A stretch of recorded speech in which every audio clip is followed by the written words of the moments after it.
Downtown crime strikes again, dozens of cars broken into overnight. I'm Raven Phillips, and I'll have that story next. People sitting in these stands will get to enjoy the game even more clearly now, thanks to the new 60 by 60 HD video board. Apartment buildings have these security boxes to keep residents safe, but a lot of times unwanted guests can just walk in right behind them. Memphis police responded early this morning to dozens of residents who found broken car windows and missing items stolen from their car. Memphis police are investigating a bizarre carjacking and kidnapping early this morning. The victims were both men, they were both robbed, and they were both left naked. This all started at intersection of Knight Arnold and South Perkins. News Channel 3's Brett Martin is here now with details. Brett? Activities such as theater, sports, music, and dance are offered at reasonable prices. Happening now, hundreds of Pinnacle pilots across the nation are expected to lose their jobs as the Memphis-based regional airline deals with bankruptcy. Pinnacle Airlines announced to furlough 450 pilots in the next year and a half. Some of those furloughs are happening now and will affect pilots here in Memphis. WRAG's Brett Martin is in the newsroom now with a closer look. I'm just appalled. I just can't imagine such a thing. He seemed like a nice man, a nice neighbor, so that's all I know about him. 42-year-old Aaron Thompson, a teacher at the Excellence Academy in the Raleigh area, was arrested on April 3rd on counts of sexual battery and sexual assault by an authority figure. Not to get confused, Pastor Bill Atkins of Greater Imani Church says this is not associated with our church. We are just leasing space. We knocked on the door of Thompson, but no one was home. According to the police report, the 14-year-old female student said this began when she was just 12 years old, when Thompson began sending her inappropriate text messages. News Channel 3 learned the school found out about the situation through a friend's mom when she went through her phone and read the text. The incident eventually escalated to sex, mostly during her 8th grade year. A fellow neighbor who does not want her name revealed had this to say. It's hard to believe. It's just amazing. Can't believe that what appeared to be such a nice man would be like this. The school did a background check on Thompson, but found nothing. But we found some traffic offenses and an unexplained fugitive from justice charge in his records. Thompson is being held on the $50,000 bond at the Shelby County Jail. He is scheduled to appear in court on April 19, 2012. Raven Phillips, WREG News Channel 3. I had him. I didn't think I could have children, and so when I was told that I was expecting, so that was a great moment. Passionate about being mothers to their own children, some women couldn't believe when we told them mothers are abandoning their own babies.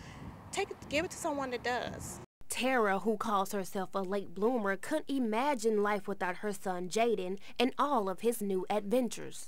It has a storybook, and that it would reward him and do different things once he uses it. For mothers who feel that they can't take care of their newborn, it's as simple as dropping your child off at the nearest fire station, hospital, or here at the police station. Sheriff Bill Oldham says more and more babies are making the news. Recently, police officers responded to a woman's claim about a newborn baby in her backyard. There's no greater gift that a couple can have than a child. And to raise that child in a loving environment, to see that child prosper, to learn what better thing can occur. I pray on a daily basis that that people understand the value of life and they understand the precious child that they have, and they do all that they can to make sure that that young child has an opportunity. Raven Phillips, WREG News Channel 3. The new MATA short-range transit plan is underway. MATA is working with the study team comprised of Nelson, Nygaard Consulting Associations, Kimley Horn, and Trust Marketing Incorporated. The goal is to meet the needs of the city's bus takers and enhance the current services that are being provided. These teams have proposed new service scenarios such as the grid approach and transit centers and hubs. Each will help the community out in the way they need to. Here at the bus terminal, passengers board the buses on and off to reach their destinations. The new Memphis MATA bus transit design is here to improve time, maintenance, and overcrowding population. Also that the schedules are are on a repeating pattern, and so that the bus comes every 20 minutes or every 30 minutes, and that pattern repeats. So you know that you catch your bus at 10:15, 10:45, 11:15, 11:45. In a meeting about the developments held at the Benjamin Hooks Main Library, fellow Matter riders came out to give suggestions and also to gain better knowledge about how the transit could benefit them.